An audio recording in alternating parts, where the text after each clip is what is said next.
that brings me to the topic of my presentation, which is on the military-industrial communications complex in relation to Canada. So my paper is called Military Platform Dependence in Canada, Big Tech Lobbying and Defense Procurement. So in the classic political economy book, Mass Communications and American Empire, Herbert Schiller used the concept of the military-industrial communications complex to describe the structural ties between the U.S. Department of Defense and globalizing American ICT corporations. Schiller argued, quote, that astronomical sums of Pentagon funding drawn from public tax expenditure underwrote technological developments that contribute incalculably to U.S. ascendancy in information technology, the underlying infrastructure of what is now benignly termed the information age. So that was back in 1998, but Schiller was writing about this all the way going back to 1969 or so in this first book. It was carried through his work all the way up until his death in 2001. So as of 2026, the American military-industrial communication complex certainly endures. All of the big tech firms, Alphabet, Google, Apple, Meta, Facebook, Amazon, Microsoft, they remain deeply embedded in a dense network of public-private partnerships with U.S. defense and security agencies. So key to this relationship has always been the Defense Advanced Research Projects Agency, or DARPA, which continues to seed technological innovation through grants, incubators, challenge programs. So there's a real key example of state-led technological developmentalism through the military apparatus. So technologies developed through these partnerships often move seamlessly between civilian and military domains. And so Elon Musk's Starlink, for example, built by SpaceX, received a lot of support from DARPA, and it's also now a communications firm, but it's also a crucial wartime communication system. The U.S. military also coordinates R&D across the tech sector. So the DoD's Joint Warfighting Cloud Capability Program is a $9 billion multi-cloud initiative, bringing together Microsoft, Amazon Web Services, Google, Oracle, to build the digital backbone of numerous military operations. Defense and intelligence agencies have also become investors. This is a really interesting thought as well. Like, how does a defense or security agency become actually like a venture capitalist of sorts, like seeding financing to tech startups? So Peter Thiel's Palantir received early backing from In-Q-Tel, which is the CIA's venture capital arm, and has since grown into a central analytics contractor for defense agencies. Military demand further creates large markets for big tech to sell products in. So it's not only that these tech companies are selling to civilian markets like you or I or everyday users of their platforms or services or hardware, but the really big spenders are state agencies, right, which become a kind of market that is creating demand for the products and services developed by these firms. So one example is the DoD's $22 billion contract with Microsoft to develop the integrated visual augmentation system, a battlefield version of its HoloLens mixed reality headset. And we know, of course, that many AI companies have jumped on the defense contractor bandwagon and are also selling their services to defense entities. And we see some tensions between OpenAI and Anthropic and so on in the news over the past few weeks. Across these partnerships, military agencies and tech firms increasingly co-produce dual-use technologies that circulate between civilian and military domains. So Meta's AR/VR hardware, for instance, has been adapted for military training and operations. And the DoD is now also leveraging platforms themselves for everything from information operations to cyber warfare to recruitment to propaganda. And over the past 5 or 7 years or so, it's been partnering with what we call online creators and influencers as part of its overall information warfare campaigns, from everything from recruitment to public affairs and more. So interesting developments in the military-industrial communication complex. And so, a lot's been done on the U.S. side of things for about 40 or 50 years or so by geopolitical economists of communications, folks interested in critical security studies, and so on. But less has been done on the Canadian case. And I find this kind of interesting and peculiar. So we still know relatively little about how these U.S. firms have been integrated into cross-border networks of influence, infrastructure, and value capture in other countries. More than a decade ago, Pat Mazeppa, Kirsten Kozelenka, and I called for studies of the MICC in Canada, asking questions such as, what are some of the past and present manifestations of the organizational and institutional links between the Canadian military, ICT firms, and broader cultural industry firms?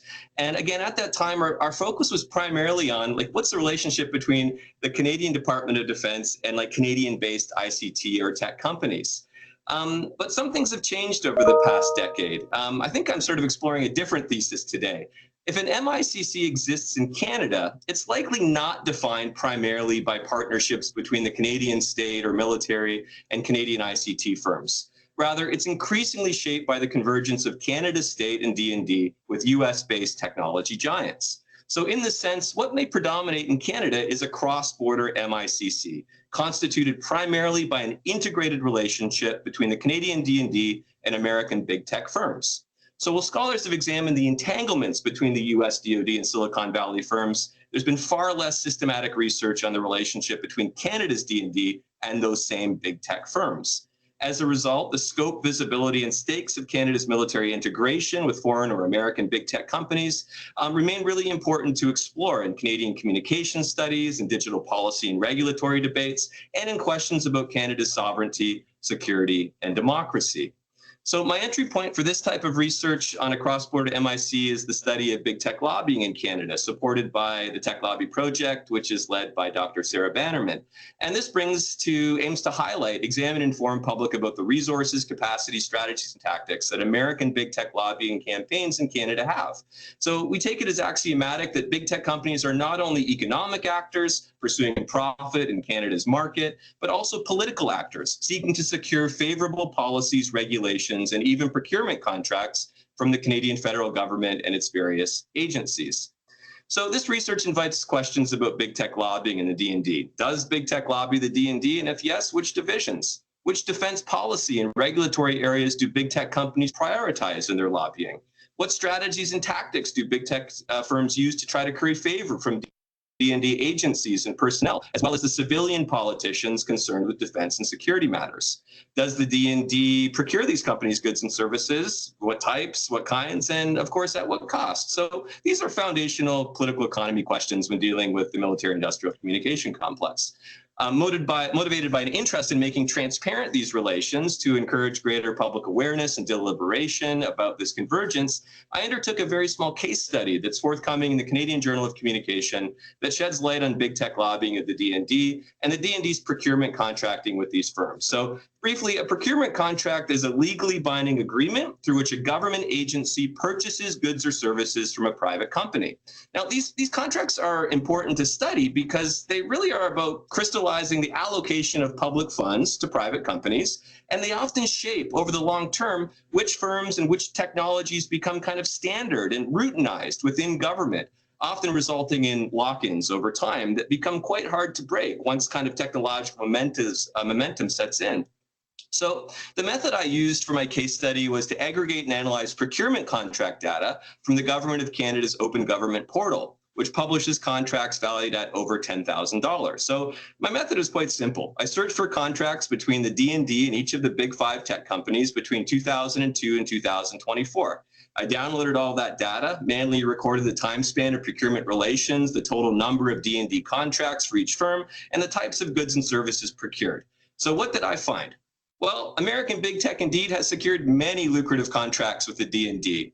Between 2010 and 2024, the D&D is listed as awarding like 13 contracts to Google, 50 contracts to Amazon, 3 contracts to Meta, but that doesn't always capture everything because under $10,000 would be the D&D basically paying Instagram or Facebook to run recruitment ads on those platforms, which would cost less than a bulk sum of $10,000. A number of other sort of contracts as well.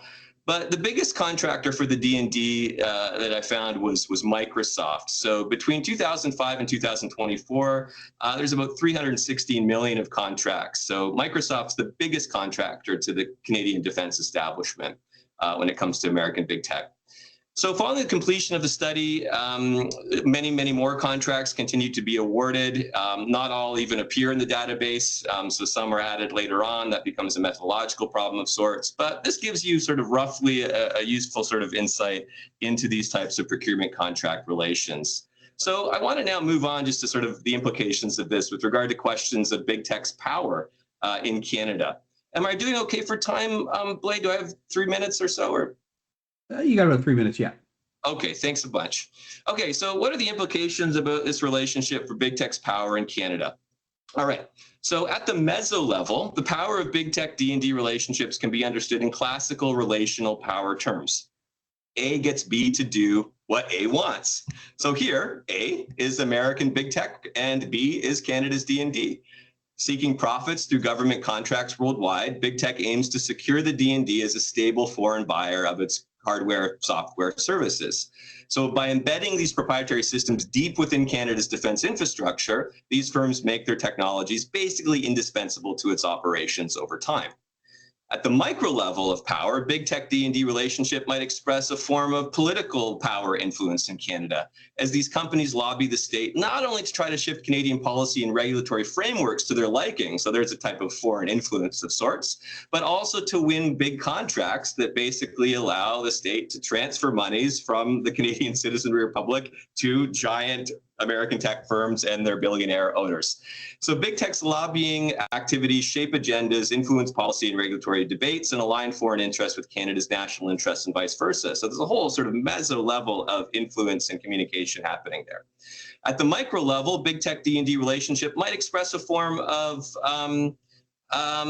what we call platform imperialism. So there's, again, a number of different discussions and debates and theories and concepts around platform imperialism and data colonialism.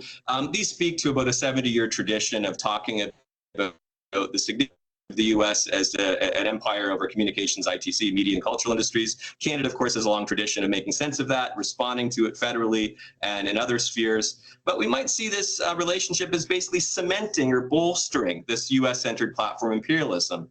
U.S. technology companies that control the world's largest digital platforms, often supported by the geopolitical power of the U.S. state, expand into other countries, integrating their digital infrastructures and superstructures while reproducing an asymmetrical power relationship between the U.S. and smaller countries. And so even when Schiller was conceptualizing cultural imperialism back in like 1974 or so, or 76, that was always about integration. The key concept is about how does the U.S. sector, supported by the U.S. state, integrate smaller countries and their communication infrastructure and superstructure into a U.S.-centered sort of system. And so I think we see a continuity of that process here. So the result, 30 seconds. Okay, so this raises bigger questions about dependency, bringing back kind of questions of dependency, questions of sovereignty, particularly in this conjuncture where we see relations between the U.S. and Canada perhaps at an all-time low. And the question that becomes what to be done, and I just wanted to conclude with a very thoughtful article by one of the wonderful hosts and organizers of today's symposium, Natasha Tusakov. So delinking from the American tech platform and emerging AI empire would be extremely difficult. But Natasha proposes it as a policy option that we should be taking seriously in Canada and digital sovereignty in the Trump 2.0 era. She argues that the current crisis in U.S.-Canadian relations should serve as a catalyst for overhauling Canada's digital infrastructure and platform governance. Tusakov identifies the dominance of U.S. big tech as a national risk, even security threat. Quote, much of Canada's digital communications infrastructure is under the control of U.S. companies and thus potentially the U.S. government. As she warns, Canada must prepare for a more economically and militarily aggressive United States, even as its digital infrastructure relies heavily on platforms owned by firms based in that country. To address this vulnerability, Tusakov proposes developing domestic digital infrastructure and reforming federal innovation policy to prioritize Canadian tech firms over U.S. tech giants. Now, of course, implementing this strategy would require a major reorientation of Canada's security, industrial, and innovation systems, including the D&D. This is especially difficult because, as shown by this small case study I presented, the D&D has spent the past 2 decades deepening Canada's integration into a U.S.-centered military-industrial communications complex as a dependent contractor of U.S. big tech firms. Studying procurement contracts show us at a very granular level one of the mechanisms through which this occurs. Thank you. Tanner, another really, really interesting presentation, and I found this just fascinating and absolutely necessary, especially with our current reality with the United States. And I wondered, for the future of this research, to expand beyond the GAFAM firms, the classic big tech firms, what other kind of companies might be classified as these platforms? And I wonder at a company like Lockheed Martin, right? So it makes the F-35s, but also those planes don't function without that suite of software, right? So, the platformization that Shrinichek and other people talk about, like what other companies that aren't specifically traditionally thought of as platforms should we be thinking about here? And the second big question was, I liked your point on relational power, but I also wondered if structural power might be interesting to think about, right? Really, because some of these companies, they're not just saying, Canada, this is what you'll get, but they're changing what we think of as how tech or services should be provided. And we're thinking, I mean, here we can think of some of the big AI companies, right? And changing what we might think of as government responsibilities of how services should be provided. So I wondered, structural power, could that provide another layer of richness to your analysis? Sure, I love those questions, Natasha. Thank you. I think it's really valuable to expand the concept of D&D procurement contract dependency indeed beyond big tech firms. And I would argue that the type of new dependency relationships we're seeing between the D&D and the big five in the US just expresses a larger sort of relationship of dependency across all sort of military domains. And so I like that question about Lockheed Martin. Like maybe major U.S. weapons companies like Lockheed Martin or Boeing or Raytheon, in terms of the infrastructure and services they're providing for war making, security, and defense, can be conceptualized as operating something akin to platform like ecosystems as well, right? That are locking Canada in to a different type of technological dependence. So I mean, contemporary weapon systems aren't just like hardware or like a bullet or a bomb or a machine, but as you know, and I think as you and Blaine have pointed out previously, they're integrated systems, right, that have like proprietary software and like data infrastructures and maintenance networks and upgrade pathways that are basically controlled by these US firms. And so like a Lockheed Martin fighter jet, is like an extensive digital and logistical ecosystem of sorts, right? It's not just the jet; it's a platform of sorts of digital services. And so, when the D&D purchases or acquires these systems from the U.S. manufacturer, it then becomes reliant upon that vendor or that manufacturer for everything like service updates, spare parts, security patches, training things, like, right? It's this whole ecology that is like locked into. So it becomes very hard to switch, like very, very high switching costs, right? In the absence of a Canadian manufacturer that can provide or sell the same goods to the D&D. So that's really, really interesting. I never really thought about it that way before. That's super interesting. To the concept of structural power versus relational power, I think one is the precondition for the other. I mean, I would argue that the meso-level relational power between the D&D and big tech companies is also an expression of the broader geopolitical economy of structural power relationships between the US state, US companies, Canada, and many other countries around the world that find themselves in this kind of middling kind of level of service dependency. And so I think the two concepts can work at different but mutually reinforcing analytical levels. So, I mean, I guess I don't know if I'm using the term correctly, but I'm thinking about like structural power. Like when I have to do structural power, when I'm talking about the US empire, I'm like, what country in the world is sort of the biggest economy, home to the biggest corporations, with the most billionaires, with the biggest state apparatus, with the biggest war machine, who spends the most on defense and security each year? And then sort of this gets expressed through various configurations of ICT, communications, media, cultural industries power. So I kind of like, well, just do sort of basic kind of blunt structural power analysis in concrete terms, comparing and contrasting the US and other kind of countries, and seeing in terms of this vast power resources, what countries predominate. And so when it comes to corporations and structural power, this is like the power they possess because of their position in the broader geopolitical economy of the world system at a particular juncture in world history. And so I think that big tech structural power is the precondition of the relational power vis-a-vis the D&D and other state agencies. So that's kind of how I'm trying to think about the two terms, but I don't know if that's satisfactory. Thank you. For Tanner, just a quick comment and a suggestion. It seems to me that what you're looking at is not only kind of like it's interesting and important in its own right too, but it's also it seems to be a good measure of a way to kind of assess whether or not the Carney government's actually serious about distancing itself from the United States. So I don't know if you have a thought about that or if that's just kind of self-evident. The other thing I was going to suggest too is when you're talking about kind of like that relationship between Canada and U.S. companies, that communication industrial complex or whatever, I can't remember what you called it, but it might be interesting since we like since we're as academics we like little symbols and stuff, things like that.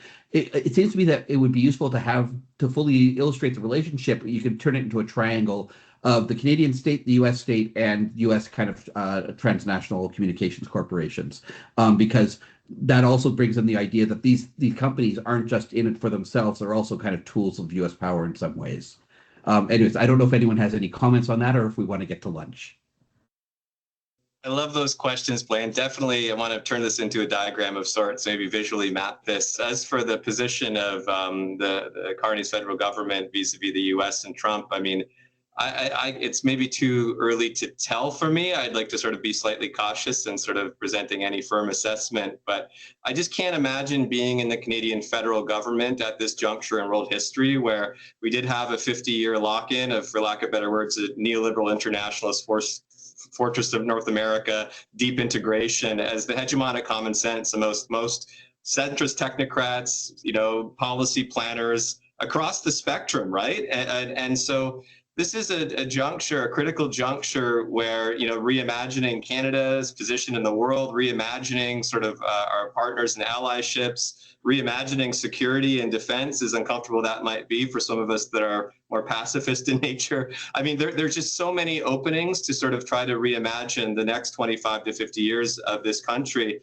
And it will be very difficult precisely because of the 50-year deep integration we've shared with the world superpower, which has been the United States. And now we're in a moment where, in terms of some of the other research I've done, I think we're really seeing some tectonic plate shifts in the world political economy, where China is indisputably a rising power. I don't think it's on equivalent structural relational power as the U.S. is vis-a-vis other countries. But undoubtedly, I mean, China very much has its own plan for the future, its own interests, its own ambitions.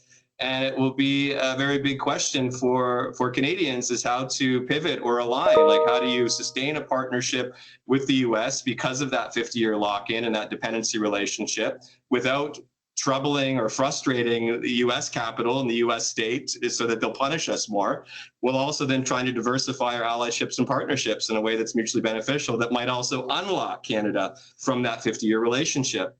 And these are really big questions that I don't really know the answers yet, but yeah. I certainly don't regret not being in a position where I have to make those decisions right now. Yeah. And I don't think anybody knows the answer, but what I like about what you're suggesting here is this gives us a way to kind of assess what the government's doing. It gives us a measure of distance or closeness. But anyway, yeah, thanks everyone for a great panel.